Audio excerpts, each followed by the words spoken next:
Greetings, diners, and welcome to another edition of the Collapse Update with Steve and Ari, covering the latest in Doom news all over the world. Today we've got a few good topics to cover.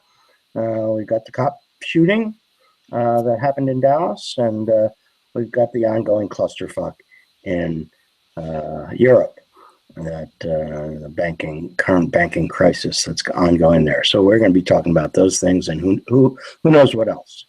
This one is a impromptu discussion. Steve just sent me a message, and so we just decided to flip it on. And before we start, my usual reminder to help us out with the Sun Project and develop a better and more sustainable society in the future. I'll have a card up here in a little bit that will help you to contribute to our cause. It is a tax-deductible contribution if you choose to make it. Okay, so Steve. Hello. There he is. What's your thoughts? Give me some of your initial thoughts on the big cop shooting down in Dallas, the latest escalation in the ongoing shoot 'em ups that are happening on a pretty regular basis these days. Well, it's first of all, it's a tragedy, and nobody deserves to get shot, and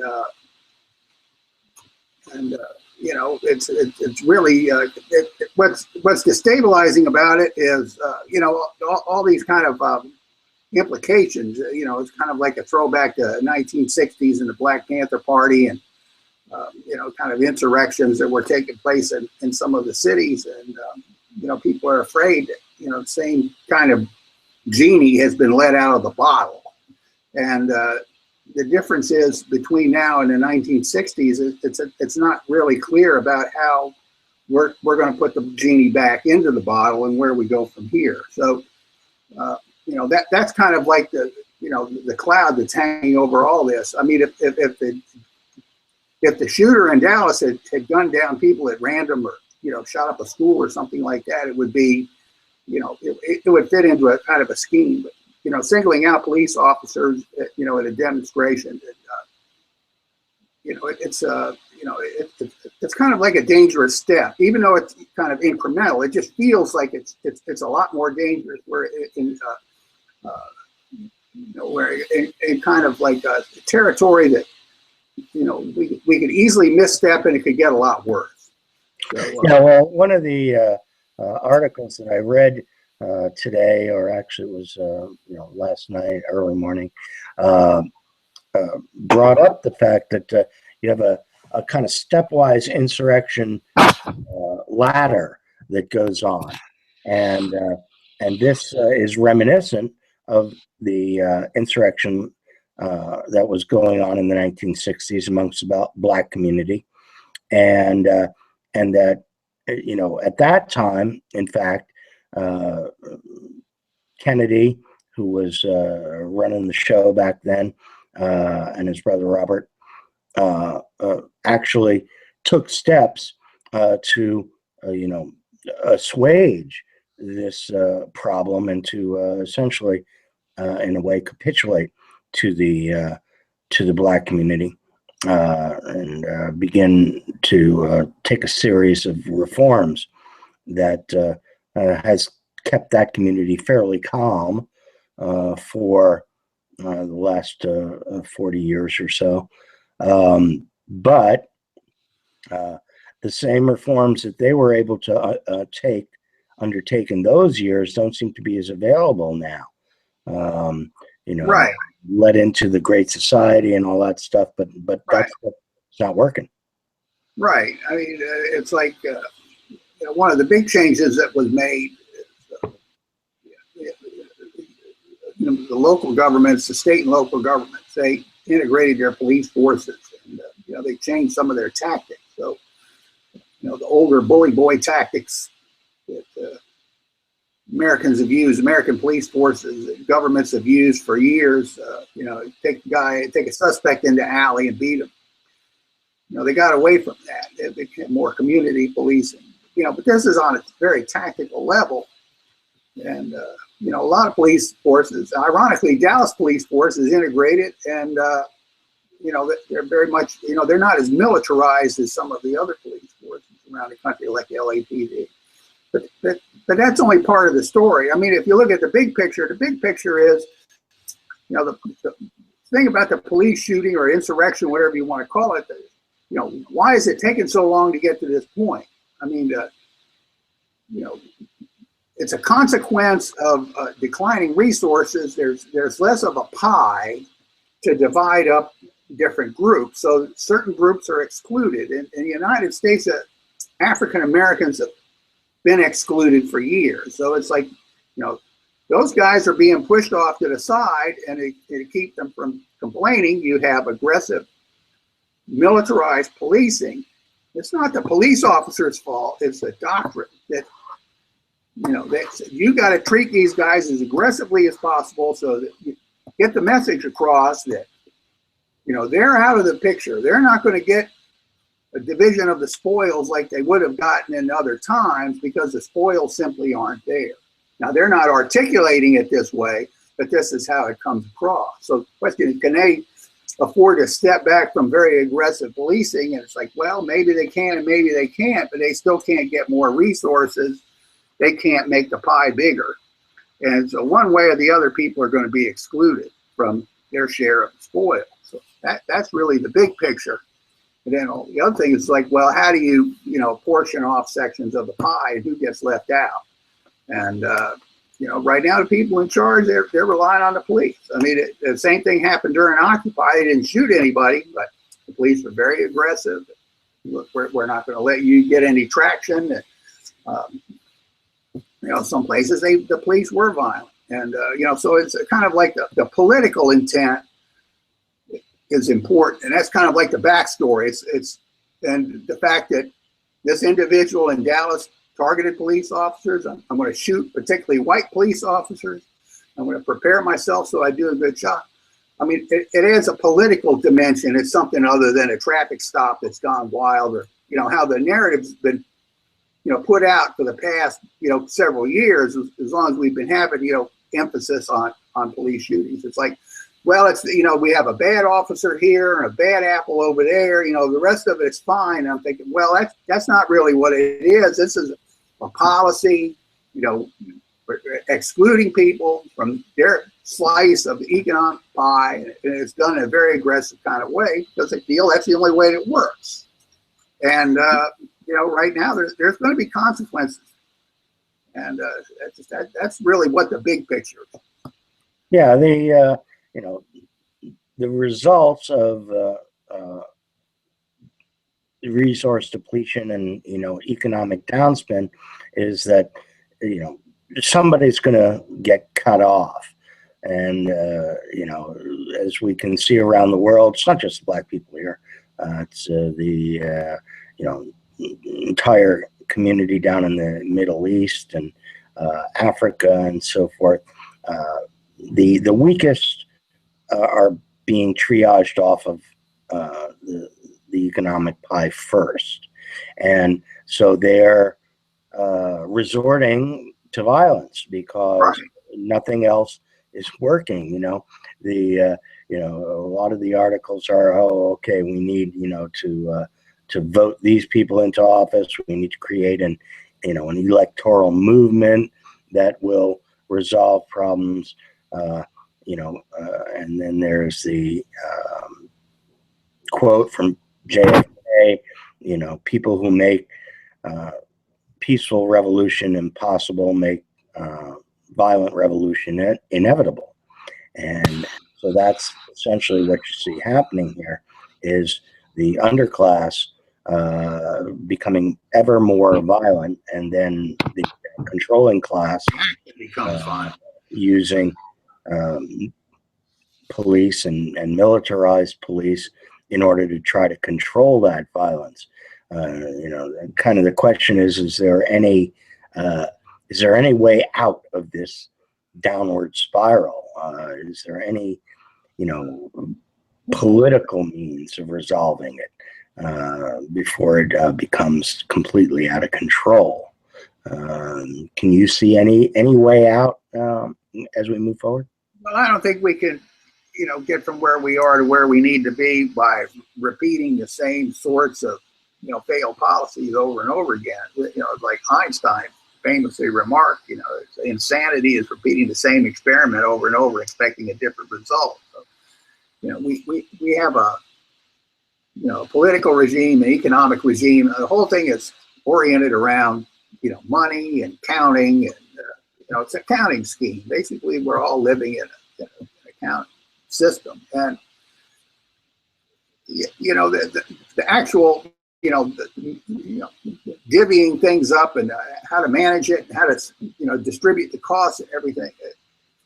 It's something that's evolved, and it's also, it's not the kind of thing that lends itself to management, because you can't really fix any particular element. All the elements are bound together, they're very tightly bound, and if you make an adjustment in one place or in another place, then what happens is that it either reverts back to the situation before, or the worst case scenario is the whole thing stops, and nobody wants that. So people figure, well, the cost of doing business here is, we're going to have violence in the street, or we're going to have some other kind of problem. And and a lot of these problems, like I say, they're built into the system. Like, what you were saying about, violence, revolution being inevitable. And the thing of it is the United States, it's not nearly as violent a country as it was, 30 or 40 years ago, in the 70s. And, crime has gone down, violent crime has gone down. One of the big contributors to, people being engaged in the criminal justice system is the war on drugs. So you look at prisons across America, the vast majority of people in the prisons, they're mentally ill, and they're low-level drug offenders. So those people could be dealt with differently. They don't have to be in the system. But the system that puts these people in prison, most of the people are also in prison are also minorities. What makes the whole thing work is it's a business. There's a vested interest. There's sunk capital. Billions of dollars has been borrowed and spent in this particular area, and looking for a return. So you can't just change the system without putting a lot of people out of work and out of businesses. I mean, in rural America, the prison industry, it's, it replaced a whole bunch of other local businesses that failed. So, there's vested interest in keeping the status quo afloat, regardless of the cause. We just hope the whole thing doesn't blow up. We're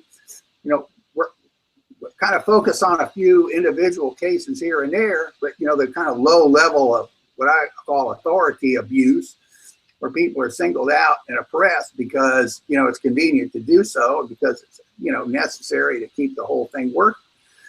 That kind of just keeps perking along. So you're talking about a kind of reform. It's not going to be enough to just hire black police officers. You're going to have to completely reform big sections of the economy. Criminal justice system is a big part of what government's all about. So you start changing that, and it's like, well, there's a lot of special interests. They all got lobbyists. They're going to say, look, you can't do this. You're going to cost thousands of people their jobs. We're going to be unsafe. Blah blah blah. Drugs are bad. We got to prosecute these guys. You don't want to be soft on crime. The usual litany of of excuses, and it's a gigantic undertaking. But if you don't do it, if you don't approach it that way, then nothing's going to change. Things are just going to keep getting worse and worse. There's going to be more mass shootings. There's going to be more mass shootings that involve the police. The worst case scenario, you have an organized group that attack police stations. And once you do that, then you're a step away from Syria. Yeah, well, that was one of the things early on in this particular shooting that was, floated in the media, was that it was not a, lone gunman, but that there was a organization behind it. And then there was a Facebook page put up, Black Power something or another, BPPO, that claimed responsibility for this shooting, and the police were claiming that there was triangulation of fire on the cops, indicating that you have 3 shooters. To get a triangle, you need 3, right? But then after all was said and done, at least so far, it's now back to the lone shooter, and all the other people that were pulled in for questioning and so forth were just kind of usual suspects people, but not really involved in this thing.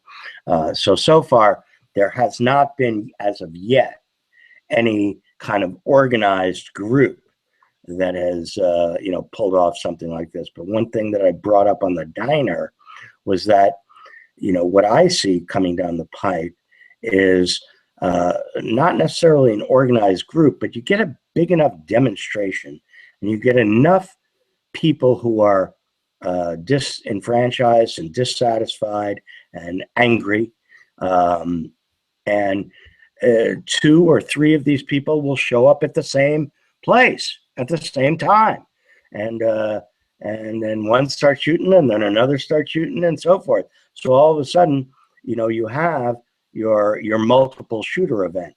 It doesn't have to be a pre-planned type of thing where they all conspire to get together and go shoot cops, or something like that.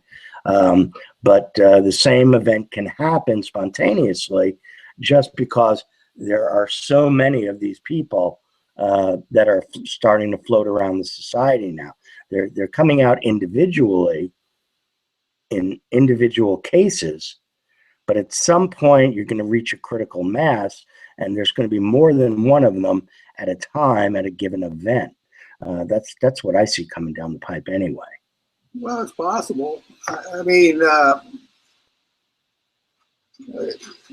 you don't really have to be organized. You got enough people that are kind of thinking the same way, kind of as lone wolves, that if they got a grudge, or like this Dallas shooter, he had a grudge. Obviously there's something to it. He decided he was going to follow in the footsteps of all these other mass shooters, and I'm sure that sometime in the next week there's going to be 1 or 2 or 3 more mass shootings that may not attack the police, may attack co-eds, or shoot up a grade school. And it's become part of American popular culture now. This is just it's kind of like a semi-crazy individual, armed to the teeth, and go out there and just lay waste until they get arrested or gunned down or kill themselves. So having more than one, there's no reason why not. You have a whole bunch of them, and at the same time, you got all these different undercurrents too. You say, well, the authority likes it when somebody goes out and shoots up a crowd of people, because it makes people think twice and go out and join a demonstration. And that's why the terrorists in the Middle East, they just had a terrorist attack on airport in Istanbul. I mean, the idea is to get people to think before they get on a plane to travel to Turkey. And so if you have a sniper attacking demonstrators, and a sniper attacking the police, it just adds an extra layer of concern. And we're not used to dealing with this sort of thing. Modern. I lost your audio, Steve. Can you hear me now? I mean, we're not really used to dealing with conflicts on a personal basis. We still have it. We assume that we're going to be safe. We go to the store, or we go downtown, or we go to a demonstration. The most dangerous part of it is driving there. We're not going to be in a combat situation. So, I mean, that's why these attacks, like the attacks in Brussels, the attack in Paris, the other attack in Paris, they're very destabilizing, because we're very vulnerable. We don't have a mentality that says, well, I'm going to go downtown, a car might blow up. So, we don't think that way. So, high level of anxiety comes from this sort of thing. So, and that gives a purpose to it.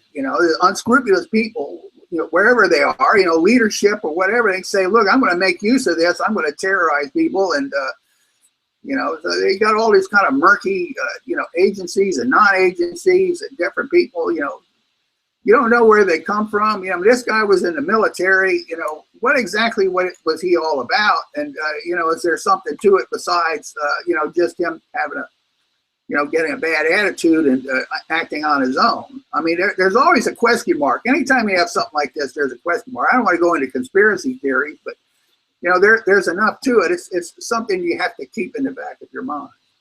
Well, the you know, the difference between this particular shooting here in the FSA and the prior ones that have gone down is that it's an attack on authority figures, rather than just, you know, a random attack on you know, a school or a bunch of gay people in a bar or whatever. And I think that's probably the most significant difference here, and the change in the political game. And you know, it's very indicative in a sense that while Obama-sama did not you know, make huge pronouncements or anything after the Orlando shooting, when the cops all got shot here, you know, it was, you know, an immediate reaction, and actually, I think he, you know, cut short his visit to a golf course somewhere, and is flying back to address this, you know, grand problem that that cops are being shot. And you know, just that alone, that, you know, that's almost an inspiration for more people to copycat it. Right. You know, the fact that it gets more attention. Right. So, you know, that's a big problem. And then there's another very new aspect to this particular shooting, which is the way in which it was resolved, which the authorities sent in a robot to blow the guy up, you know, an armed robot, because that was the only way they figured that they could, you know, end the situation without putting, you know, more officers in danger. And now several legal scholars have chipped in that this is basically, you know, the equivalent of the end of due process. Right. You know, the cops out in the street, if they you know, think you're violent enough, they'll just blow you up. You know, they won't take you into prison or whatever. They have the right and the authority to kill you right there and then. No trial, no nothing. You know, even while they themselves are not really in danger. Now, you know, there were a lot of ways that this guy could have been taken in without blowing him up. I mean, they simply could have surrounded the place and starved him out, right? Right.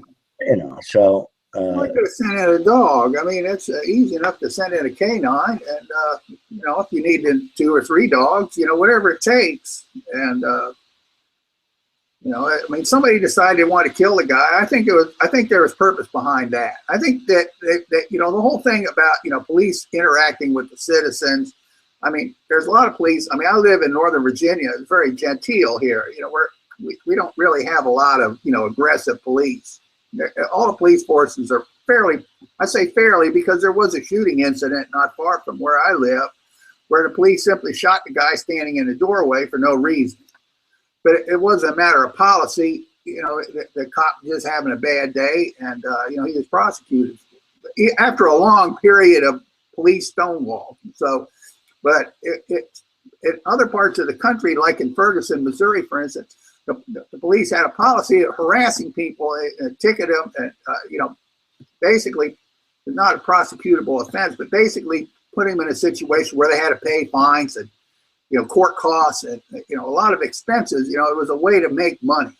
So you ticket people for minor infractions. You just keep doing it over and over and over again, and you know, they become indebted to the jurisdiction. So, you know, that sort of thing. It's a means of intimidation. It's not police work in the sense that, you know, you're trying to maintain you know, public order, and you're trying to solve crimes. Basically, what you're trying to do is like raise money. You're trying to seize their property. You're trying to keep people intimidated. And you know, this is part of a piece. When you send a robot into a building to blow somebody up, you know, it's kind of, of a piece with, you have the authority over here is going to put everybody that is, under the thumb of authority, and you have to do what the boss man says, or you're going to get drones.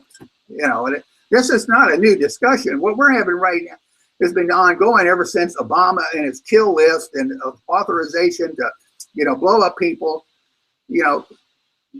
Very vague about where the people are, but if the president decides you're the enemy, they can, use fire a missile into your house, through the living room window. And it's like this, Right. As long as it's happening overseas, Americans, oh yeah, okay, what's happening here? they're all towel heads, they're all, evil, and so it's okay. Well, here's the uppity black guy. Let's going to drone him too.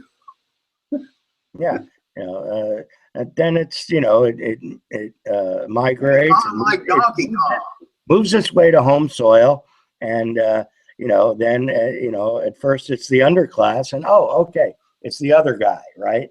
Right. So I don't have to worry about it. It's only those bad niggers and so forth that exactly. that are getting it. But from the old World War II.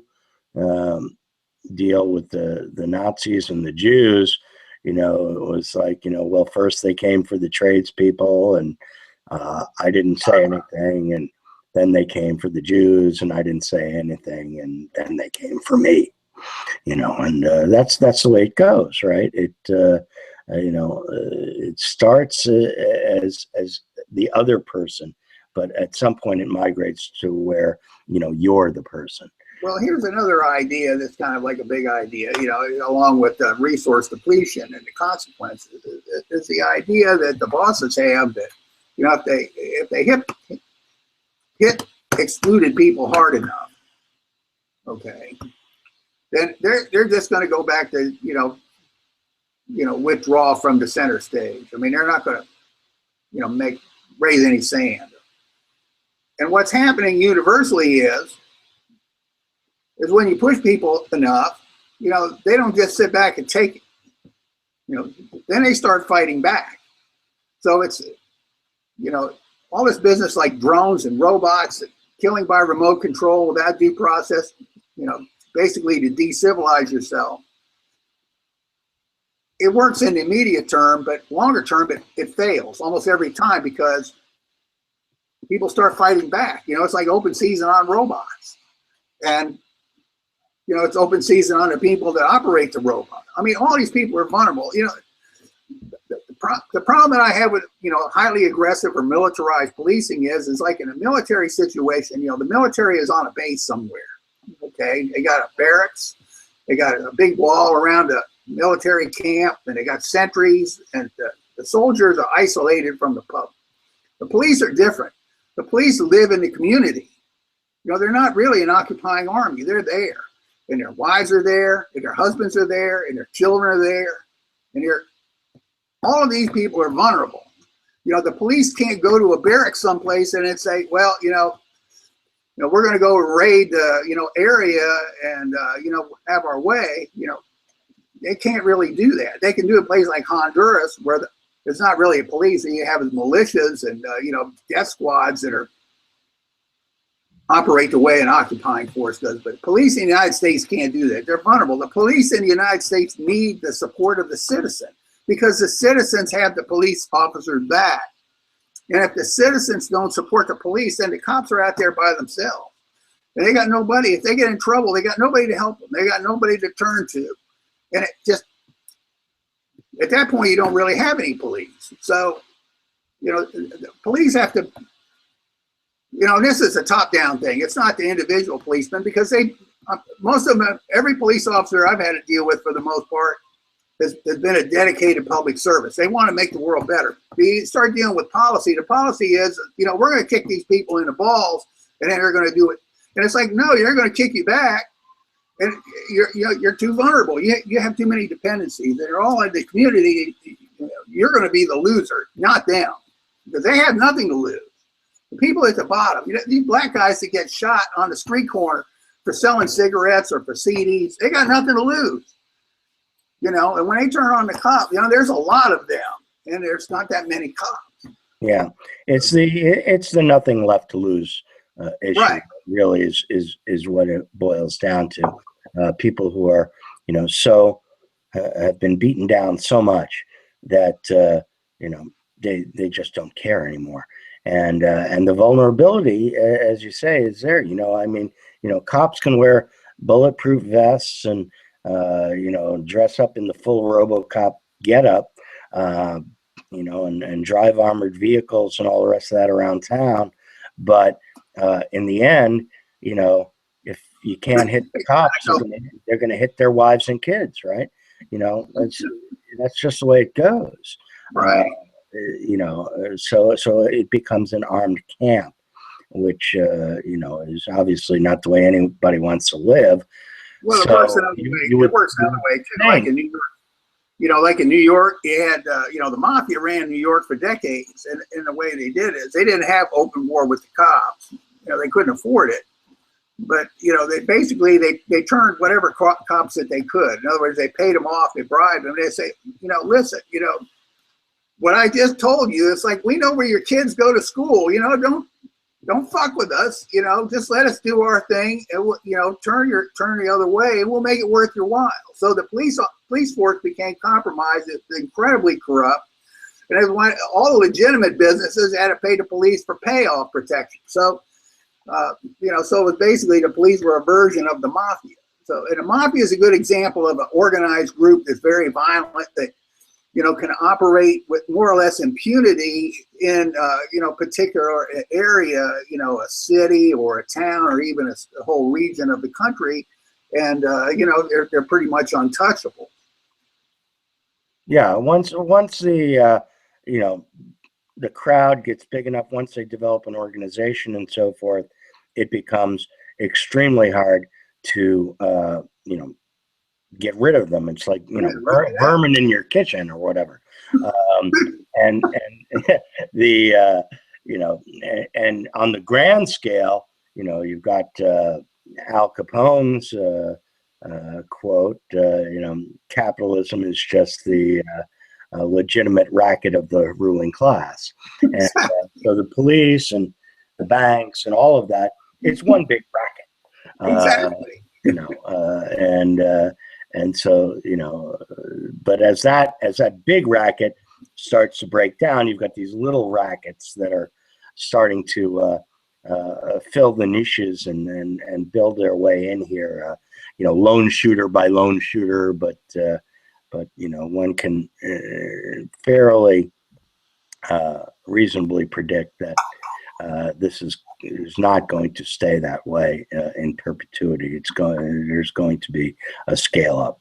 All right. Well, let's get off the topic of violence and shootings and how the political consequences of resource depletion are affecting our culture on that level. Let's go over to Eurotrash land. Where they are once again going deep into financial crisis, banking crisis. You've got Deutsche Bank in the deep shit. You've got the Italian banks. I think there was a 40 billion euro bailout of them already. And then you've got another 150 billion euro a bailout being pitched by the Deutsche Bank chief economist. But meanwhile, Merkel and Schäuble and the European banking elite are saying, no, we made all these rules that no more bailouts. We're only going to do bail-ins. So what's it going to be, a bail-in or a bailout? Steve, what do you think on those issues? Well, the whole EU is a Ponzi scheme. It's got as big as it possibly can, and now it's kind of deflating. And like somebody said famously, you can't taper a Ponzi scheme. So, I think all the countries in Europe recognize this, and they figure, well, how do I get out of the Ponzi scheme with my goods intact and how do I beat the other guys out? So, England's been heading out the door for a while, so they decided to escape, and now the other countries are thinking about it, and it's the bosses, the banking bosses. The EU is basically a collection agency for the euro issuing banks. So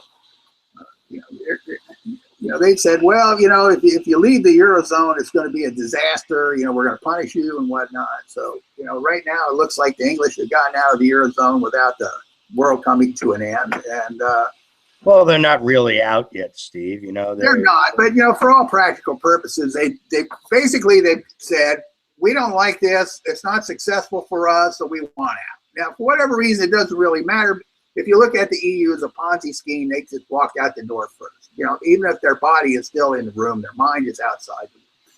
So the other countries in the eurozone, like Finland, Netherlands, France, Italy, and of course Greece, which has been on the precipice for years. It's like, say, well, maybe we should get out. And, it's inevitable. Another one is going to go out. And, the only question after that is how long will the whole organization stay together? I don't think it's going to stay together very long. It's not really doing anything for anybody except giving them overpriced gasoline. And, which is why there's a euro in the first place. It's a fuel price hedge. And, a structure by which the Germans can dominate the rest of the Europeans. So, so the Germans say, well, we'll give you mobility. With the euro, you can import, petroleum at a reasonable price. Instead of having to buy dollars to buy or pound sterling. And if you don't play by our rules, we'll send in the EU and they'll make your lives miserable. So that's kind of where it's at right now. Well, and I wrote about a lot of that in my most recent article on the founding of the EU, which really occurred in Nazi Germany prior to the end of World War II. And the bureaucrats, politicians who set that scheme up and set that system up were all Nazis. Right. They were from Belgium and the Netherlands. They all retained their power after the Nazis were supposedly defeated.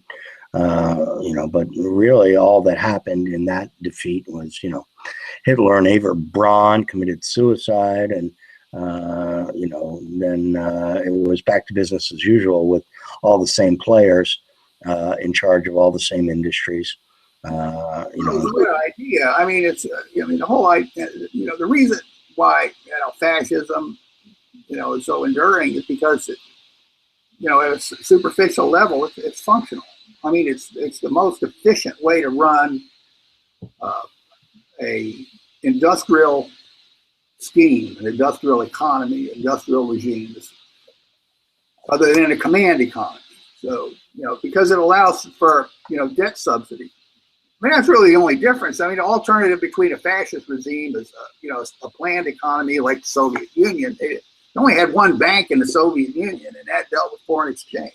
So these other countries, they can have banks, they can have money, they can have the exchange of money and speculation, and all these kind of debt instruments, and then they can organize the industries as cartels, and then have, some kind of, way to rationalize the whole thing.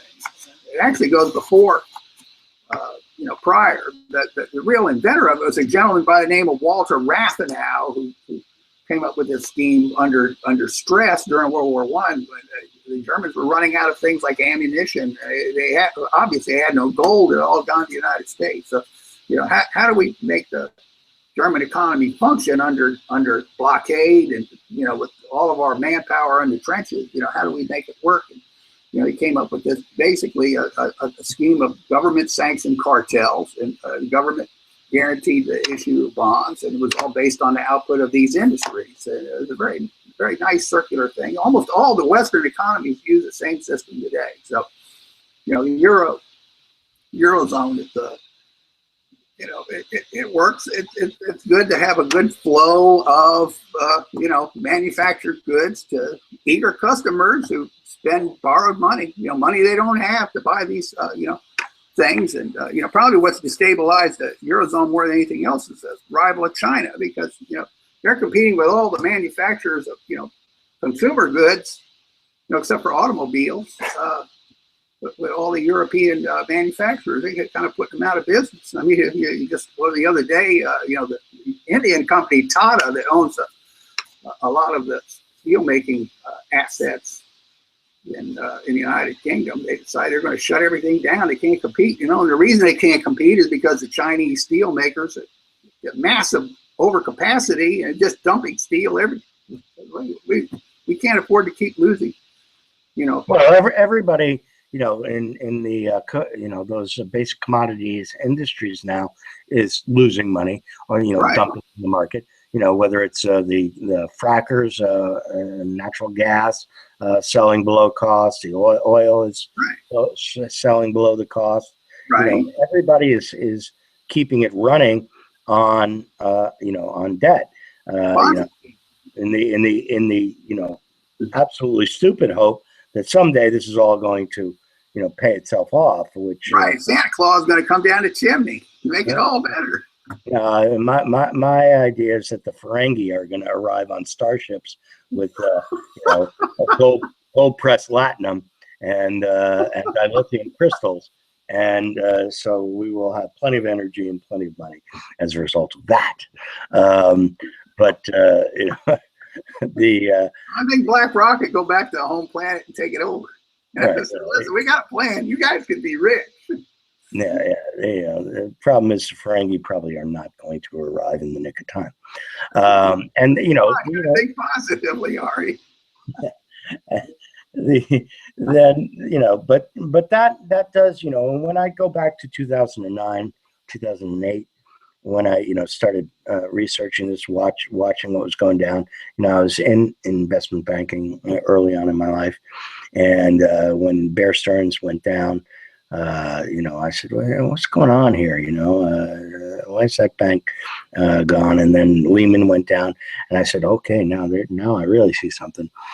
So I started watching the cascade, and at that time I said, this cascade's going to move. It's going to move up into the biggest banks, which are the nation states, and then they will eventually go insolvent, and so we will move through this process over time.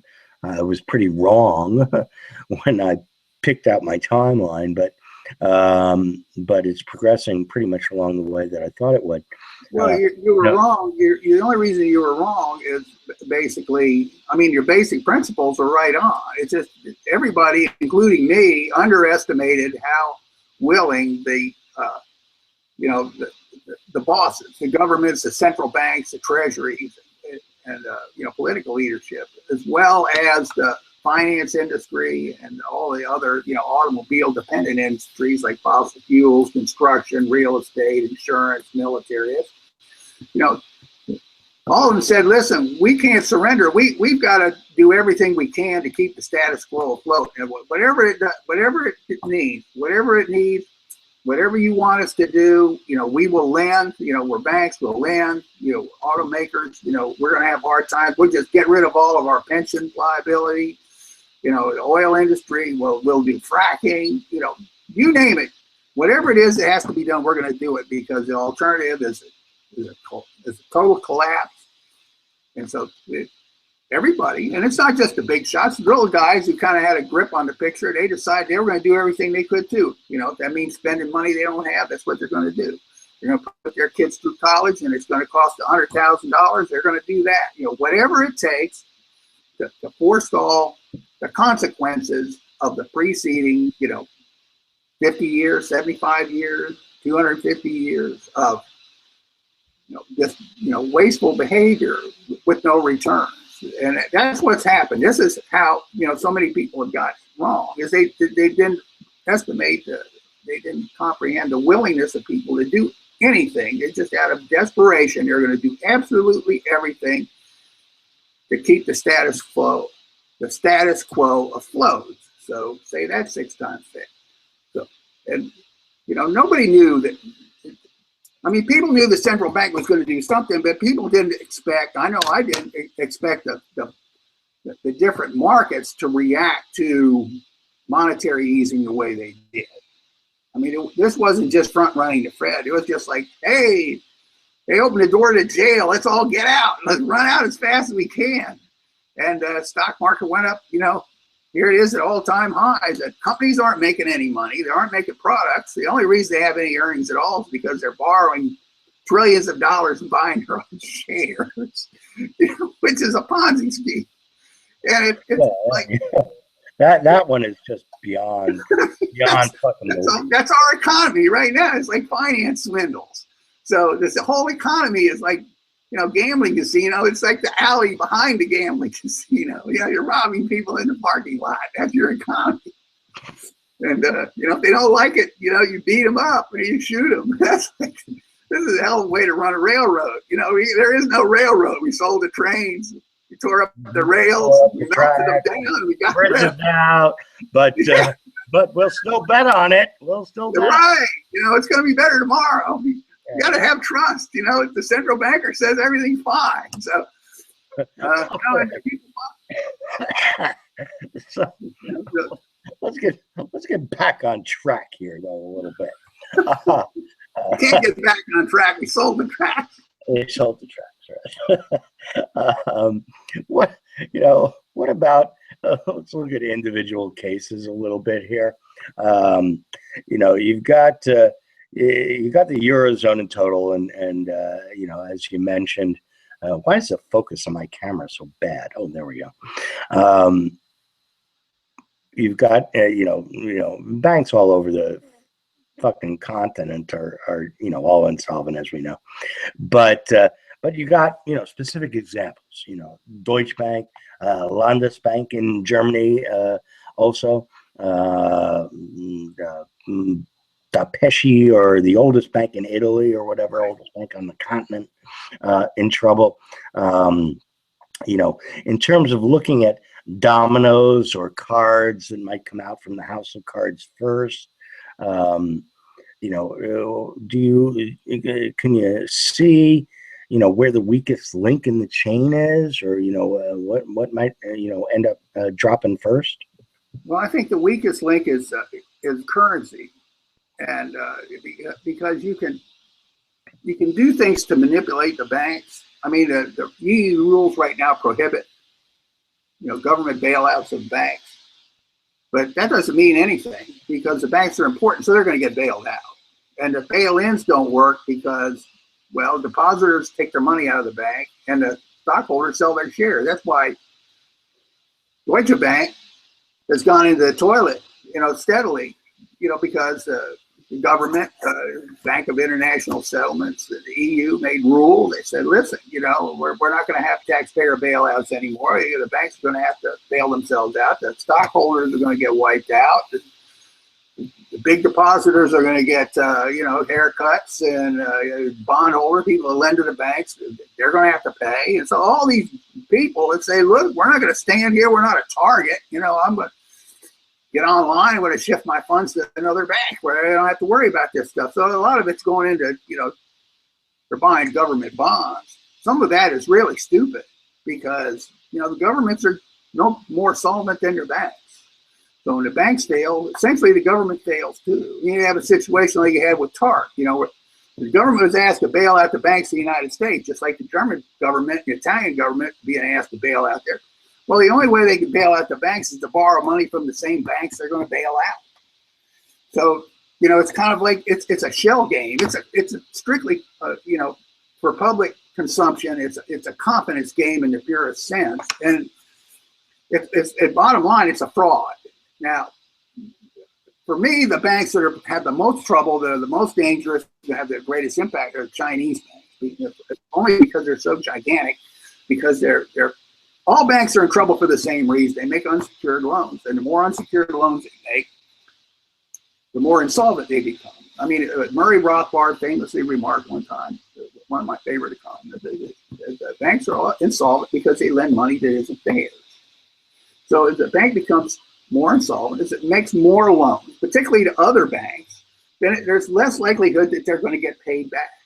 So everything becomes a game of trying to figure out how you're going to pay back the banks just so they can stay afloat, not so they can do more business and get, be more successful, but it just becomes a struggle for survival. And at some point you get a situation like you have in Japan, where it's just basically the whole business is like shifting pieces of paper back and forth that actually have absolutely no connection whatsoever to anything that's real, like any kind of value or any kind of function. It's just worthless paper, electrons being sped back and forth. It's sort of a sideshow. So that's when the banks fail. And I think the Chinese banks are far more vulnerable because, first of all, they're required by the government to like bail out these different sectors and lend money. It's like a sensible banker says, I'm not going to lend any more money. I'm going to cut it down. I'm going to pick sectors where I got a chance of getting a return. The government says, listen, no, you got to lend money to the steel section. You got to create a bubble rebar. You've got to, come up with whatever kind of nonsense, to meet some, expedient of the moment. And because the Chinese banks are so big, when they teeter over the edge, it's going to be a real big disaster. Probably more so. You can fix Deutsche Bank. You can resolve it somehow. You can create a bad bank. You put, Deutsche Bank's non-functioning assets into a kind of like a bag somewhere, and it can limp along as a zombie for a long time. But Chinese banks depend on basically the government having a high level of competence, and I'm not sure the Chinese government's that competent. And they're out there busting people on the street for selling shares in the stock market short. It's like they're scraping the bottom of the barrel. So that's my number one concern. It'll be the Chinese banks and then the EU banks, and then you get into the big money center banks in New York. Well, one thing you mentioned along that particular rant was the Japanese situation, what they've been doing for years and years. And my question to you, and this is something that I just absolutely cannot fathom, is how the fuck does the yen maintain value relative to other currencies, given that everybody knows that all they're doing is printing up more and more yen by issuing more and more JGBs and running this circle jerk. Why does this money have value at this point? Well, here's the thing. I'm glad you asked, Ari. That's I get a chance to get a little bit into debtnomics here. Okay. The only reason a country develops as an industrial country because it can provide its own credit in its own currency. So its banks can lend money. It doesn't have to borrow money from another country. So there's a handful of credit providers in the world. There's the United States, and number one, and then you've got the Eurozone. That's number two. Eurozone banks, including Deutsche Bank and half a dozen other big banks in Paris and Germany mostly. Then you've got number three is Tokyo with the yen, and then number four is British pound sterling. And then you have other countries like the Swiss, Hong Kong, Singapore, but they're so small, there's so little currency in circulation, and they do so little lending overseas, and they're basically conservative countries. They don't really lend as much as, say, the Japanese do. So the Japanese have similar problem to the British. They're credit providers, which is one reason why their currency has utility, particularly in the market, and why it isn't being smashed the way, say, the Turkish lira or the Russian ruble have been punished, because those countries, the only backing they have is their foreign currency reserves. Well, Japan's backing, if you will, is a credit that they already have lodged on their books, and so they're pulled in two different directions. One is that they want to have that collection of assets on the book just to disappear. They just want it to go away.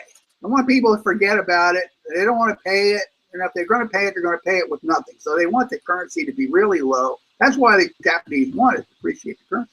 At the same time, they don't want to depreciate it too much, because if they do that, they're not going to be able to afford to buy petroleum. So they're pulled in two different directions. They got the petroleum business over here, and they got their financial interests over there. And right now it's it's another one of those things. How does the Japanese system stay afloat when it should have collapsed a long time ago? And it's just like, well, everybody in Japan, whether they intend to or not, is trying to keep the status quo afloat. They're basically conservative. They don't spend a lot overseas except to buy petroleum and some other raw materials for their autos. And they're self-sufficient in food for the most part, and they don't really spend a lot of money. It's not like well-to-do Americans. They feel they have to go to vacations every year and whatnot. Japanese stay close to home. They die quietly by themselves in their house. Nobody knows about it for a month. So you can edit out that aside. Okay. All right. But basically, that's part of it's cultural. I mean, the point I'm trying to make is that there's a cultural reason why the Japanese, they're conservatives. They have a high savings rate. The Italians have a high savings rate too. But it's at a very personal level. The economy as a whole, the Japanese are so far in the hole that there's really no way out for them. Yeah, they really dug a big hole, by basically going all out industrial. And the more industrial you get, the bigger the hole you dig. But the reason the currency is holding together over there is because Japan is a credit provider. They're not dependent on, they don't have dollar reserves like the Chinese. The Chinese yuan really isn't worth anything. If they have no reserves, then the Chinese yuan is worth pretty much, the same as Egyptian pound. But, so in the end, it's the idea that the assets, or supposed assets on the books of the Japanese, because they have been such big lenders, are actually worth something. And so that's right. So if you devalue it or devalue the currency too much, then those assets become worthless. And since other people, there are counterparties to all those things, nobody wants to let that happen. So everybody's trading up against that. So okay, I can grasp that one, and see why they're not hyperinflating into the moon. And so you've got this Ponzi, right? Right. Of cross currencies and counterparties that all depend upon each other. Exactly. And everybody has to believe in it. It's like, if you stop believing for a second, the whole thing just blows up. And that should be a remarkable little explosion when it happens. And then there's a question of, is it going to be an instantaneous blow up? Are we going to see this happen in nanoseconds over the high frequency trading computers at some point? Or are we going to, witness this kind of, continual slow deterioration where, this one drops off and that one drops off and so forth and so on? Can the system be maintained, as it decays little by little, or is there a critical point at which it blows up? Which one do you see? Would you see this as spinning down over, years or decades, or is something that will happen over the course of a week or a day or a second? Well, I think that the problems in the United States and in the West are going to come from the fuel system, but not directly. And what's happening is, the people on the street, they don't have access to credit like big businesses and governments have. So, they have less and less credit, and the big businesses and finance and the governments have more credit. So you have these monetary easing, and you've had like hundreds of instances of monetary easing in the past, since 2009. And you also have a natural tendency of, credit and finance expansion is transfer funds from people at the bottom of the economic ladder to people at the top. definitely get like QE. It's a purposeful process to remove funds, remove credit from the people on the street to the well-to-do, because they're the ones that are getting, they have assets that they can post to the central banks in order to get incredibly cheap money, almost free. So you have the people at the bottom don't have enough money. They're going broke. So there's no bottom level bid for petroleum products. And this has trickled up into the fuel industry. So you've had, a situation where the oil price will get to a certain height. The man on the street can't meet the price, and then the price crashes again. We're going through that right now. And of course, the fuel price crash turned out to be $50 a barrel. Last time this happened, it was $65 a barrel. The time before that, it was $115 a barrel. So what is the next price crash going to be? What is the price that's going to cause another credit problem? And it could be $25 a barrel. It could be $5 a barrel. You get down to these low numbers, you don't really have any kind of economy at all. And that's really the big, you get to that point, then the situation can change overnight. Then you go from having a credit-based, what we call a capitalist economy, to getting into something like a command economy where everything is rationed. You got to, like we had in the Soviet Union, and where you're getting into places like Greece, where the thing is run by bureaucrats, and they have rules. You follow the rules. If you don't follow the rules, you don't pay bribes. You don't get enough to eat. So that's really kind of like a phase change. So when the oil price gets low enough where you start actually having damages, you're having shortages, and you have like, we got to make changes here. In order to drive, in order to get access to fuel, you have to have a plastic card, you put in the gas pump first, blah, blah, blah, keep you safe from terrorism, insert rationalization here. So that's one area you got to keep an eye on. I've been watching this for years. I watched what I call the trigger price, petroleum, go down steadily, and it's starting to go down faster now. And I kind of had the idea the price got to $50. There's something was going to happen that was going to affect credit. Well, I remember when your target price was at 80. Yeah, well, it's getting lower all the time. It's getting lower all the time because people are getting more and more broke. They just don't have, a credit-based economic system. Access to credit determines whether you can buy things. And the thing of it is unlike, finance, where it's all kind of self-driven, the petroleum business needs customers to stump up money every day, millions and billions of dollars in order to pay for their own operation. So the customers are broke, then the oil companies are broke too. They don't have, the customer flow of funds to keep them going. So that's like a big danger. Then you have another problem, like with China, for instance. Japan is a credit provider, okay?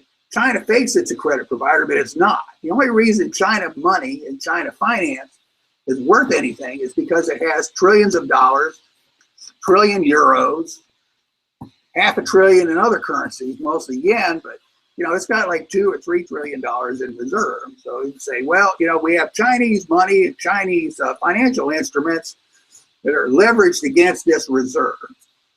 And what's happening is Chinese economy isn't functioning anymore. And people are taking the dollars and the yen and the euros, and they're running out of China as fast as they can. And anybody watching anyway. Right. They take the money, they go to San Francisco or New York, Vancouver, Canada, they buy real estate, or they go to Hong Kong and buy real estate, or they go to Singapore, or any of these other places, London, Paris. Just get the money out of the country. So you have capital, what we call capital flight. It's actually the flow of funds out of China. The dollars want to come back to the United States. So eventually what happens is that the leverage against these reserves becomes too great.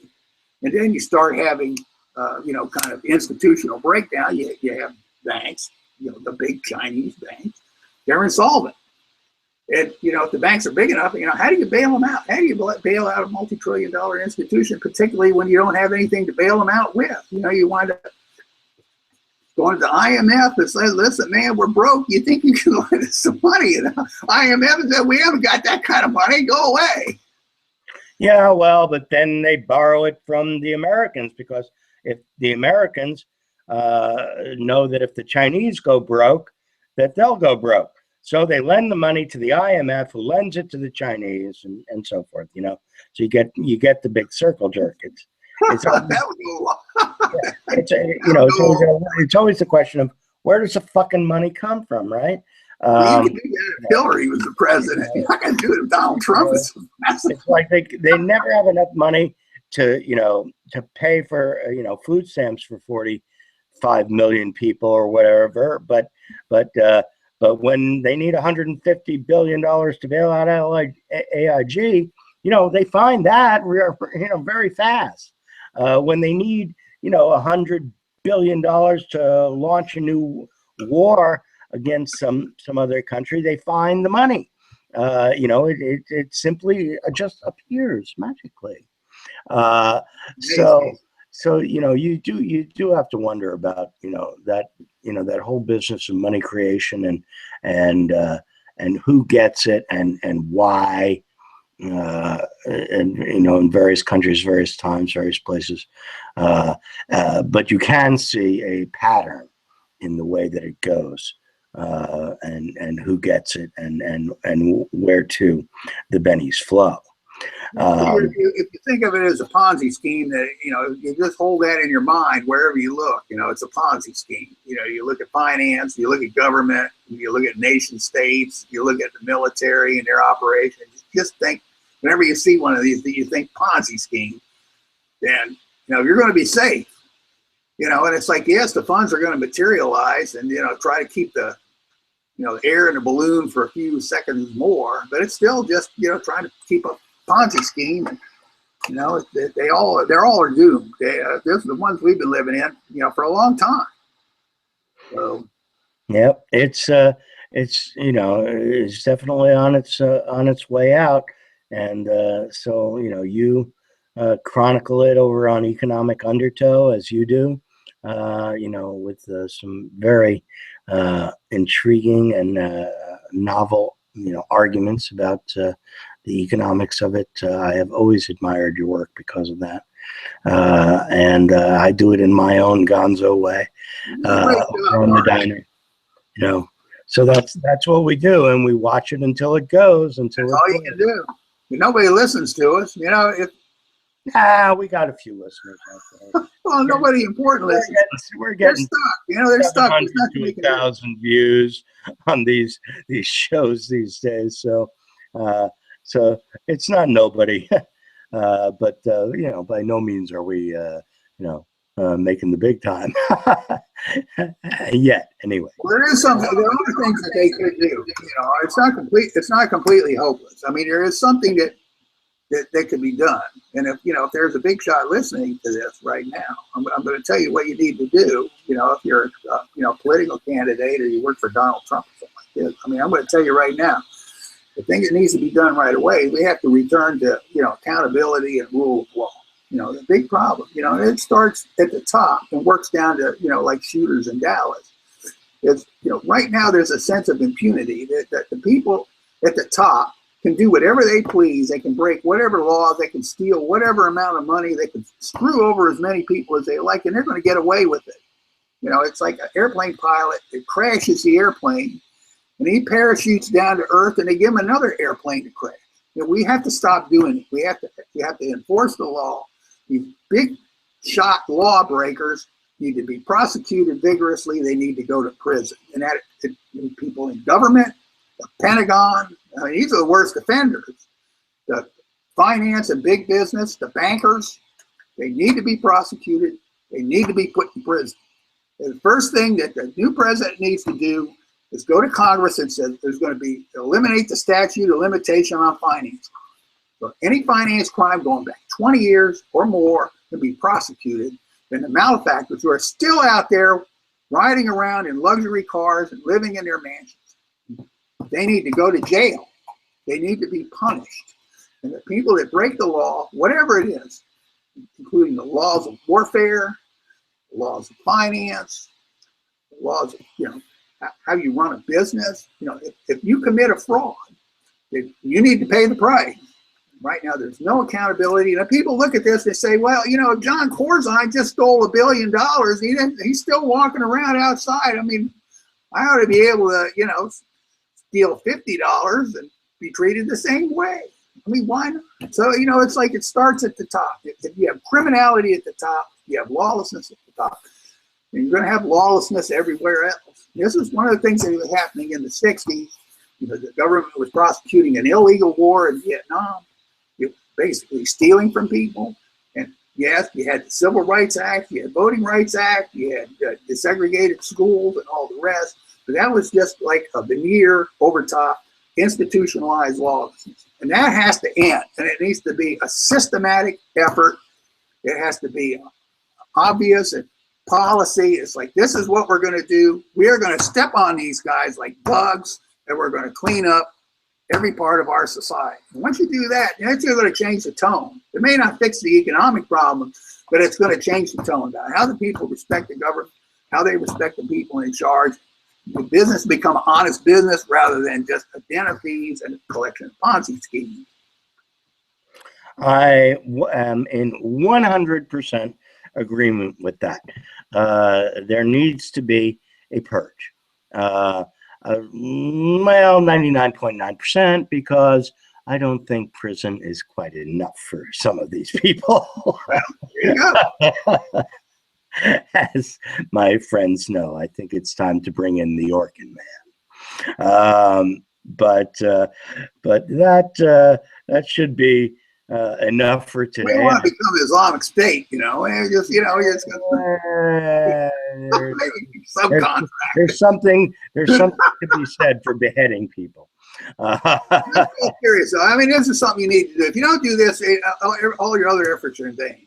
Yeah. There's other things too. We can talk about that later. That's true. All right, folks. We got through another one of our little shows here, covering a few of the latest topics in collapse.